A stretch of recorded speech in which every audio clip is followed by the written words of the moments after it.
Welcome back to the channel. At Play Me, we specialize in making short and sweet board game reviews. And today I have a really special treat for you. Today I'm going to rank all 30 of the Unmatched characters. These are my personal rankings. They don't reflect like overall quality. They're just the ones that I think are the best, which tends to mean that they are the ones that match my personal play style better. I know that my top 10 is very different than my son's top 10. So like I said, it's very, very subjective. Z Garcia from the Dice Tower, he ranked his Unmatched characters, I don't know, a couple years ago or something, and his were quite different from mine. So that being said, it's my personal list of what I think are the best characters in Unmatched. I'm going to do the best I can to keep it really fast, but we do have 30 different ones to cover. All right, let's get started. My least favorite, so my number 30 character for Unmatched is Dracula.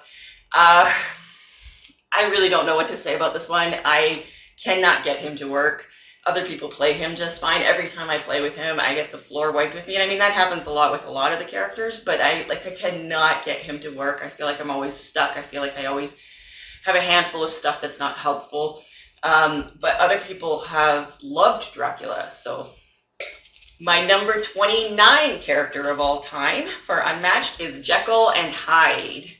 Jekyll and Hyde is a bit of a finicky character, so you'll notice that a lot of my least favorite ones are ones that are a little finicky. So when he's Hyde and when he's Jekyll, he has different abilities, but you have to play those really well because like when he's his stronger form, he takes damage for moving, and so then you want to make sure that you're moving as his human form and then attacking as his monster form, but you have to make those decisions ahead of time. So it requires quite a bit of like planning on how you're going to move your turns to optimize him. And in this game, like you're often like stuck in a corner and you don't always have the opportunity to optimize your movement. It's a very, very aggressive game. And I really don't like to play a character where I get stuck, where I'm like, that didn't work, or now I'm damaging myself, or you know what I mean. So that's my problem with Jekyll and Hyde. My number 28 character is Robin Hood. I don't know. He's boring. He has 4 helpers, but none of them have range, which strikes me as funny. They're called outlaws instead of merry men. Missed opportunity.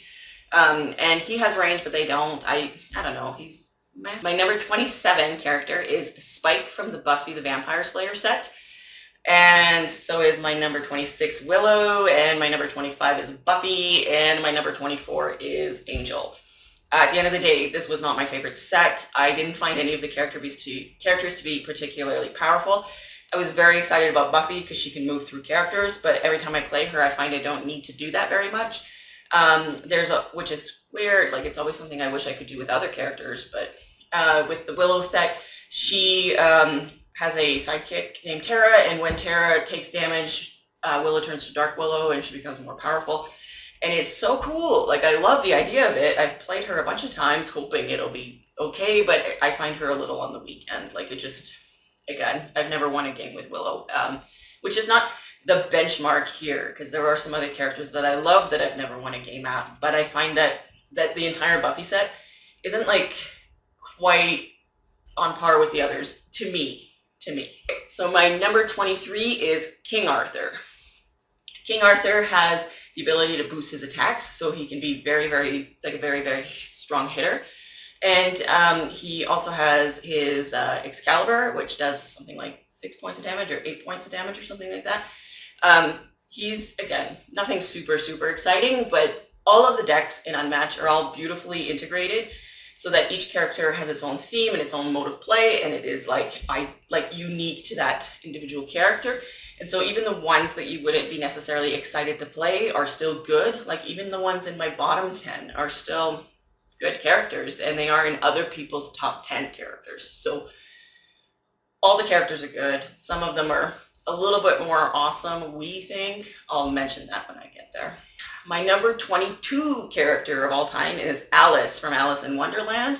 She has the ability to get big or shrink, and has higher defense when she's small and bigger attack when she's big. It's a neat mechanism. And also they make her like a lot more badass than they would in the cartoons. Like, she looks like a big tough warrior dyke. And then you have the other one that's like that too is Little Red, which is a little bit further up on my list. And Little Red is the same thing. They took a theme of like a young girl on the weaker side and turned her into this like vicious like wolf killing machine, you know. Unmatched is so cool. They pick up these really interesting IPs and they do some really cool stuff with them. It's really, really fun to put the characters on the table and try the different synergies. My number 21 is Beowulf, and he has the ability to manipulate rage as a resource that allows him to do some cool stuff. He's okay. He came with a little red set, and they came with a board that introduced a new mechanic to the game, which was doors. Every time that a new map comes out with new mechanics, that's always really exciting. The new Marvel sets came out recently, and they add different ways to interact with the board. So they allow you to like utilize a telephone booth or a chair or something like that. They allow you to interact with the map, which is a very unique thing for Unmatched, and I hope that they do a lot more of it because that was fun. That was really great. For number 20, I have chosen Medusa. Medusa has range by virtue of being, you know, if she can see you, she can deal you damage. And she has this Gaze of Stone card, which is kind of like the pinnacle of her deck. And basically, it's one of those cards where if you can get the other person to run out of cards that they cannot defend against your attack, you can do like 8 damage right in the face, which is often a lethal blow. So you have to be really careful with her because A, she can see you from quite a distance, and B, if she can get you without your defense, you're done. So Medusa's kind of an interesting player to play that way because people are very careful about getting too close to her. My number 19 is Little Red, which we had mentioned a little bit. She's part of the Beowulf set. So Little Red's mechanic is a bit on the fidgety side. She has a basket, you know, Little Red's basket that she's taking to her grandma, and which is basically her discard pile. And when you're putting stuff in the discard pile, there are symbols on the cards, and whatever the symbol that's on the top of the discard pile shows can interact with the cards that you're playing in your hand. And so you want to be putting things in the discard pile in a certain order so that they're triggering things in your hand. So it's another one of those kind of like fiddly characters, but I found that her fiddliness was a lot more fun because you are like, and you can still play, you just don't get the bonus, right? Like if you don't have the right cards to combo in the way that you want, you can still totally play. It's just not going to be as strong. Like you can still defend, you can still do all the things. So I don't find her restrictive in a way that some of the other fiddly characters are, but she can be really cool if you can get her to go off the right way. Number 18, we have Electra from the new set. She has a lower life total, and when she dies, you flip her dial over and she becomes Electra the Resurrected, and she has different abilities that are cooler. Some of the abilities before that would allow her to do cool stuff, but take damage now. In her resurrected form, she does not take damage anymore, so she becomes like more powerful. It was a pretty cool mechanic. I've only gotten a chance to play her once though, but I'm looking forward to playing it again. Like it was definitely interesting. All of the new characters from the new Marvel sets that came out, the Redemption Row and Hell's Kitchen, are all pretty cool. We've played them all and very, very happy with them. Some of the other ones end up in the top 10. Number 17 is the Raptors from Jurassic Park. Now the Raptors are unique in the sense that all the other characters will have just the one mini, but with the Raptors there are 3 different Raptors and you have to kill all 3. So normally when you're playing this game, whether your character has sidekicks or not, it doesn't matter. You just have to kill the hero. The sidekicks, they're, you know, like they're in the way and sometimes they do stuff and you want to kill them, whatever, right? But that's not the objective. The objective is to kill the hero. And with the Raptors, you have to kill all 3. But they only have 7 health each, and they are cooler in idea than they are in practice. I find that because they only have 7 health each, they are easy to take out, and in order to optimize their abilities, you kind of have to swarm them, which means they have to be close to enemies, and then they have no defense, right? Like the Raptors have very, very few defense cards in their deck, and so you're quite a vicious attacker, but then when it's your turn to take a hit, you just sit there and you just take it because you don't have a defense card. So Raptors, cool idea, not so great to play. I've never had a good game with the Raptors, and I don't know if I've ever seen anyone win with them. For number 16, I have Achilles, and he's from the new Battle of Legends volume. That new Battle of Legends volume was amazeballs. All 4 characters are amazing. And at least 2 of them, I think, are in my top 10. So it was a really, really good set. This last 3 sets that we picked up have really reordered my top 10 for me. The character that had been my number 1 character for a really long time is now my number 3. Okay, so back to business. Number 15 is Yanenga. Yanenga is a really interesting character. She has range, and her archers, who are her sidekicks, also have range, and they each have 2 health each, and she can bounce damage to them instead of to herself sometimes. They have such a low health, we can't do a lot of that, but you do get to do some of that, and she has quite some interesting flavor. And the map that she came with introduced height advantage and stuff like that. So it was a really neat set, and she's a really neat character. All right, number 14 is the Invisible Man. The Invisible Man is pretty cool. He sets out kind of these little smoke clouds on the map, and then he can move through them as if they were adjacent. And so he bounces like all over the board, and he even has the capacity twice during the game to be removed from the board entirely. So like if his health is low or he's out of cards or whatever, he can just be like, I'm out of here for a whole round. Come back on the board when it's his turn. He's a really cool character. He's one of my son's favorite characters, and my son does really, really well with them because he can kind of come out of nowhere and punch you in the face. Like, really neat character. Excellent IP choice. For number 13, I have Daredevil from the new Hell's Kitchen set. Daredevil has a smaller deck, but unlike a lot of characters who, when your deck runs out, you start to take damage, Daredevil doesn't really run out of cards because he has cards that allow him to shuffle cards back into his deck. So even though he starts with a smaller deck, he puts cards back into his deck, which is great. And then on top of that, I guess he can still technically run out of cards, is what my son was telling me, but we haven't seen it. We've never seen it. So, and he's quite an interesting character to play too. Like, they've really, really done a great job with the new sets that are out. They like I said, they really integrate the theme really, really well into the mechanics, and every deck feels unique to play. For number 12, I have Sun Wukong. He is so cool because he can make clones of himself on the map. And so here, I even have him out so that as a sample. So this is kind of what your sidekicks will look like on the map. Your board will have your miniatures, which are your heroes, which help you to identify where the important characters are.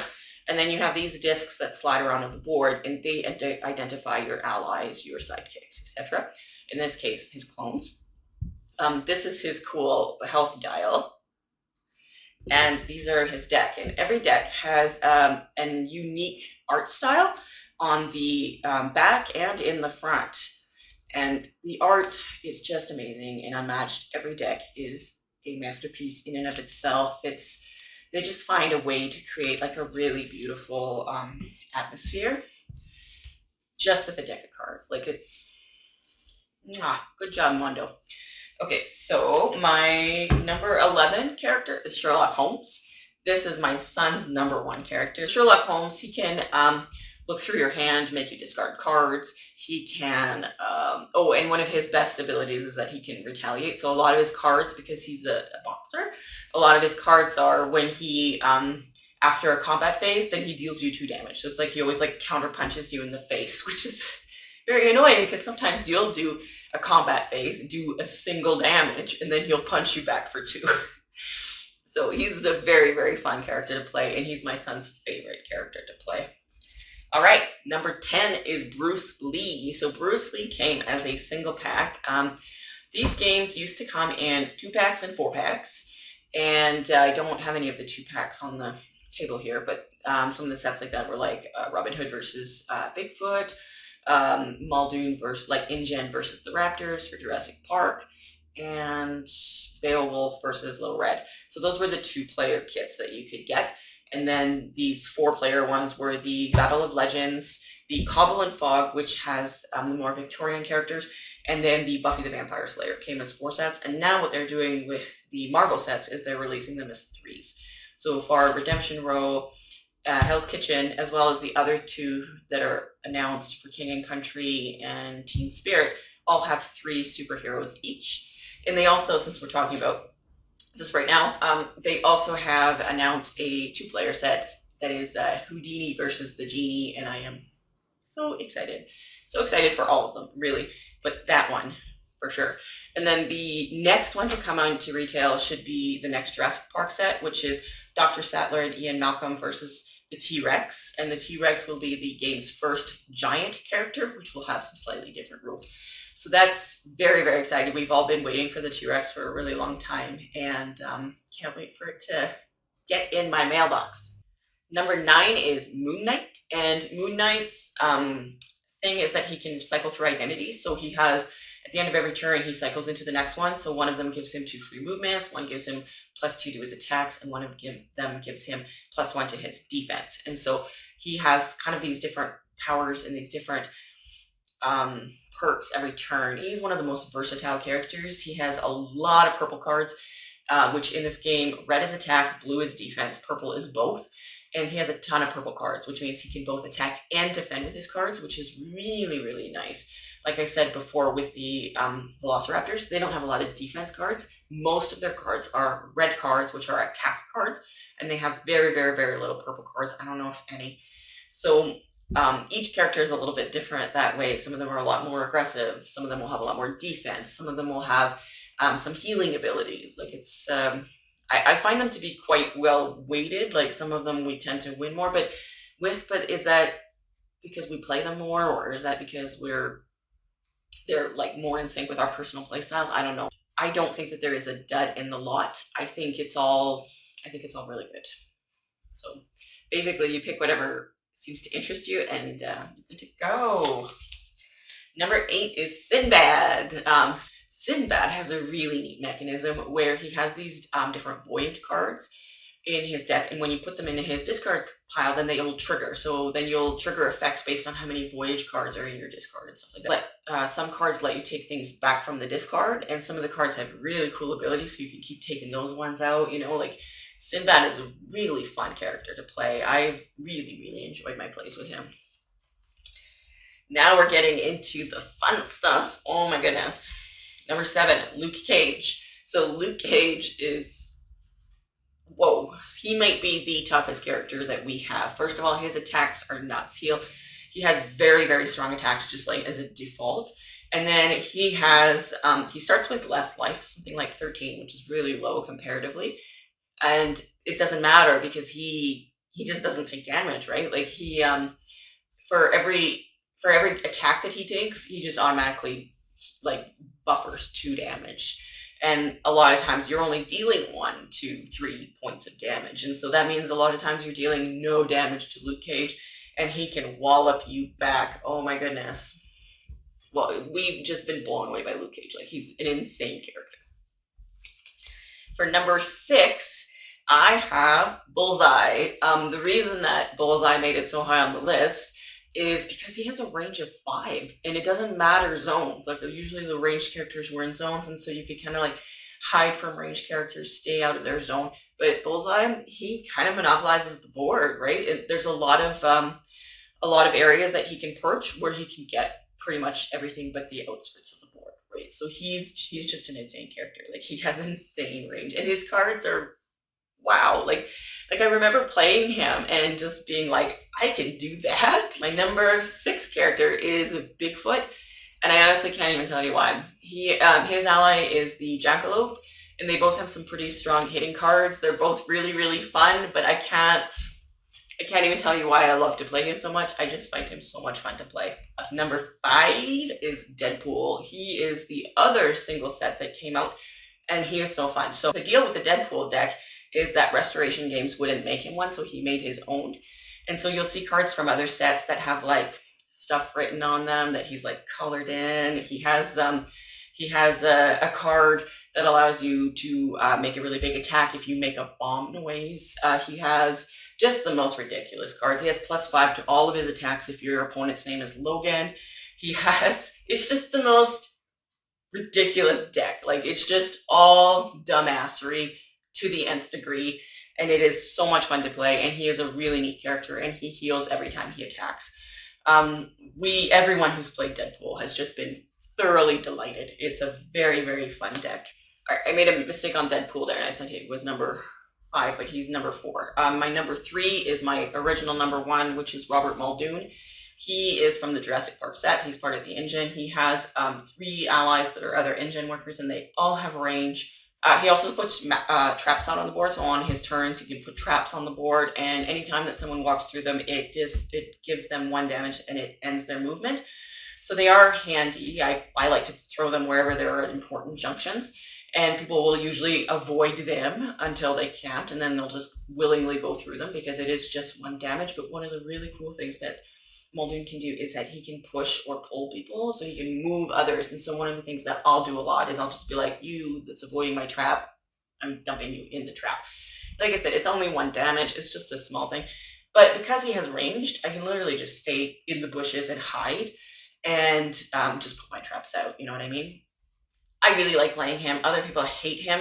Not so much like to play against or anything. They just like hate to play him. My family in particular doesn't understand why I like Muldoon so much, but he is one of my favorite characters. My number 2 character is a character that when we first got it, I could not stop playing, and it's Bloody Mary. The theme, wow. The art, wow. Like I love, it's the first horror character for the game, and oh my goodness, it is, the art is stunning. The mechanics are cool, like, mwah. Excellent, excellent job. I'm loving playing Bloody Mary. She's my number 2 character right now. And my number 1 character of the entire Unmatched franchise that currently exists today is Ghost Rider. He came in the new Redemption Row set, and not only is his mini cool AF, he is cool AF, man. So he has Hellfire that is really easy for him to replenish, and so it's easy to go and just use it and spend it and enjoy it. And when you spend 1 of his Hellfire, he allows you to change your movement from what is normally a movement of 2 to a movement of 4. And I'm allowed to go through people, which you cannot normally do. And then anyone I go through, I just automatically do a damage for driving through. He has some really cool cards. Like, for example, he has one where you can drag another player 4 spaces. Every time we play now, I'm like, can I be Ghost Rider? But he is so much fun to play. I have been thoroughly enjoying my plays with him. So this has been PlayMe's ranking of the 30 existing characters for Unmatched.